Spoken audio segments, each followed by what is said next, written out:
I've interviewed so many people in my career, and interviewing is a skill. I actually have a line, if you are a person who does a lot of interviews, which is to never interview alone. You always need a second or a third opinion.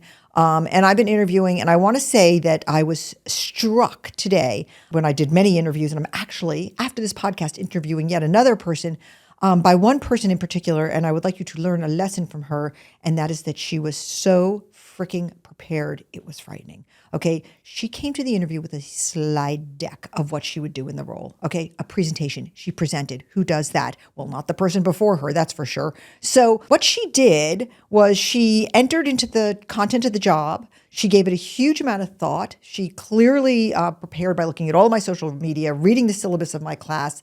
I mean, I think that if I had asked her my dog's names, she would have been able to answer, okay?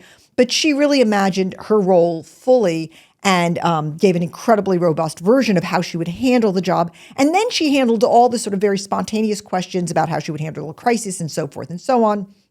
Not that we have crises around here at Becoming You Media, except for every day, but I would say that she was incredible, even in that way. So I was so impressed. And I want to say that I did not ask her my favorite interview question. Why? Because I did not need to. And here's my favorite interview question. It is this. What did you do to prepare for this interview?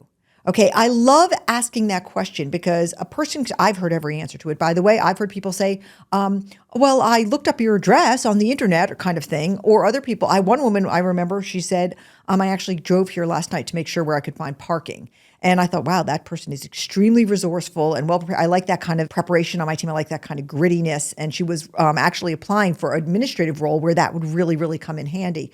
But this shows, it's a very good sign to the interviewer about how invested you are in getting the job and sort of how you might actually hit the ground running, how much preparation you do. So I one time did a video about this particular interview question for CNBC, and it got a lot of views, like several million views, I guess. And one of my kids was interviewing for jobs right around that time, and he went in for his interview. And at the end of the interview, the person asked him, "What did you do to interview for this job?" And he was like, "Okay, I know how to answer that question." I don't think he got the job though, but we all lived happily ever after.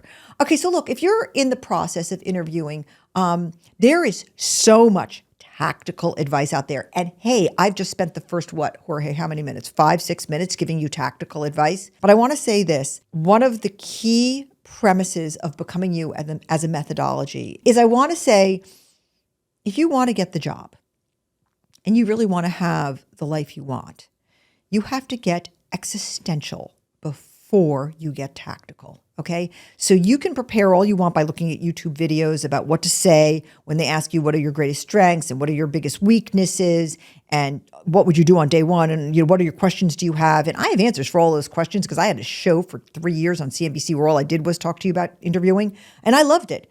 It's all well and good, and you should prepare. You should be as prepared as that woman who blew my mind today with her slide deck. I was very impressed.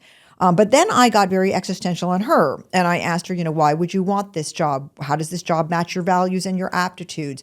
What are your areas of interest? All the stuff we talk about in Becoming You, and that is your pre-work also. Not just to prepare for the interview questions and come up with your sort of loaded what you're good at and what you're not good at and so forth and so on, talking about yourself. But really, have you done this work that we should really do all our lives long? And we want to do it before it hits us in the nose when we're 60 years old or 85 years old, and we wonder, was this what it was supposed to be for me? Is this what I was supposed to do with my life? And one of the ways we do it in the Becoming You method is we ask this question: what would make you cry at your 85th birthday? And when we go through this exercise in class, you could hear a pin drop. What would make you cry? I want you to go to your 85th birthday and say, okay, I'm blowing out the candles on my cake. I'm sad because I have a regret about something. What is the unfinished work? What is the unaccomplished goal? What is the piece of undone legacy that is making me cry right now?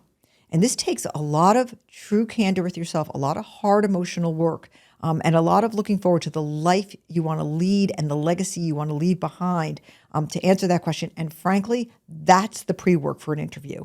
Okay. Am I interviewing for the right job because of the life that I want to create for myself? You've only got one. Okay. And so you have to get existential, start with those kind of questions. That's what becoming is all about. It's to prepare you existentially before you can be prepared tactically for the interviews. And look, I'm super happy to be in a position because of the work I've done in my career and what I teach and so forth, to be able to sort of go up and down between existential and tactical. You kind of got to be both at once, just like you do have to be that way every single day. But don't just cede to the tactical.